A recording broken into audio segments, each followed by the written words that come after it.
Not good.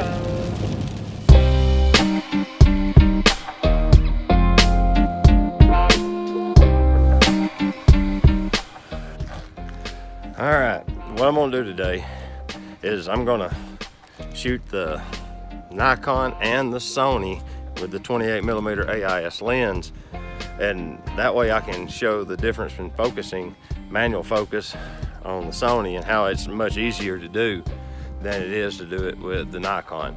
The D810 has focus recognition,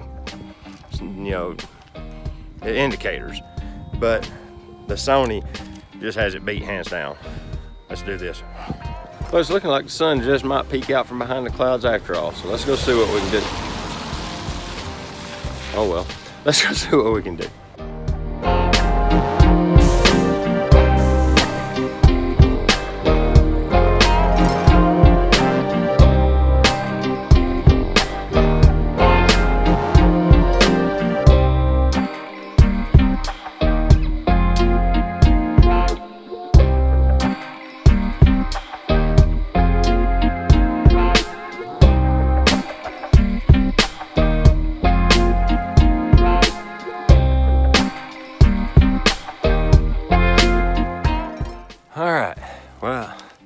For the Sony, it's really easy to focus a manual focus lens. I have all sorts of things at my disposal to allow me to make sure the image is in focus. One, you have magnification, which is assigned to this button here. If you hit the C1 button, it magnifies in, and then you can adjust focus manually and see that the image is actually sharp. And if you really want to get in there, you hit it one more time, and it zooms in even further, allowing you to get precise pinpoint focus.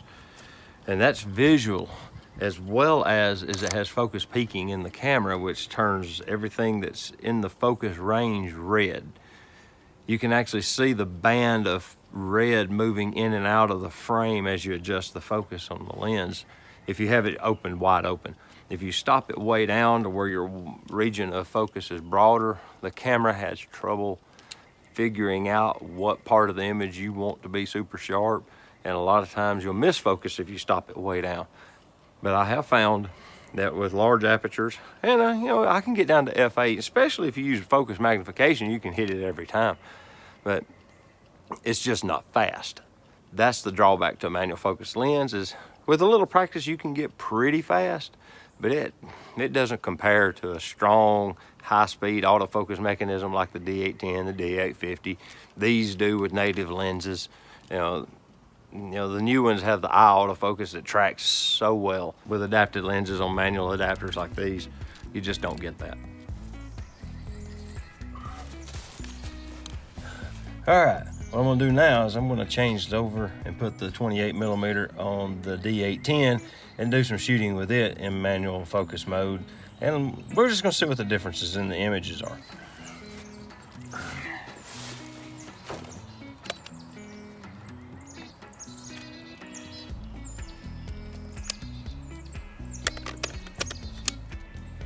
And here it is, the mighty D810 with a 28mm AIS manual focus lens on it. All right, well, what I've discovered with the D810 is that it's a lot more difficult to do manual focus and guarantee that you're locked on your subject. With the Sony, I got magnification. With the D810, I do too, but I don't have viewfinder. Here's the catch. My eyes are a little bit bad. I have to wear reading glasses to be able to see up close.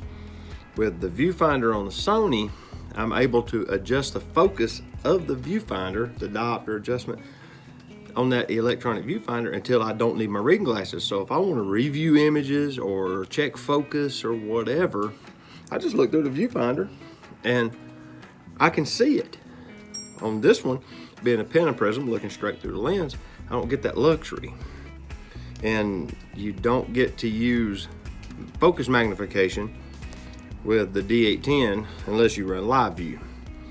So if you fire off live view, I'm gonna kick it on here, then you can actually hit the plus symbol on the back where you would normally zoom in on your images, and it starts zooming in on the picture on the live view. And then you can just literally just dial focus until it's sharp and then capture the frame. Of course, live view is uber mega ultra slow, and this is kind of clumsy on the D810, just to tell you the truth. But it seems to work. I mean, I'm able to get pretty sharp images. Now, also on the D810, it doesn't have an image stabilizer on the sensor. It's not IBIS, in-body image stabilization. So this is an unstabilized lens on an unstabilized body, so you have to account for that. And you need to be steady. A tripod would be handy, or really high shutter speeds. Those things will all do it. Hold on a second. There's people wandering around. The Nikon can be done the same way to pretty good effect. It's just not quite as easy. So with the Nikon, you use the old school technique, which is, as you're looking through the image, let me kill live view so I can see it. Then I'm actually gonna use the focus setting. We're gonna see what we got. Looks pretty good. Let's zoom in on it and see. Missed it a little. Where I was moving. Looks like it was behind it. Yeah. Sharp behind it. So that's just the way it is. But of course I'm also, 2 feet away, and depth of field at f2.8 is like that thick at this distance. So yeah, let's do this a little further. Let's get some images and show y'all what it looks like.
The technique is to capture the focus range. Just look through the viewfinder, move it beyond it, past it, back, and work it in.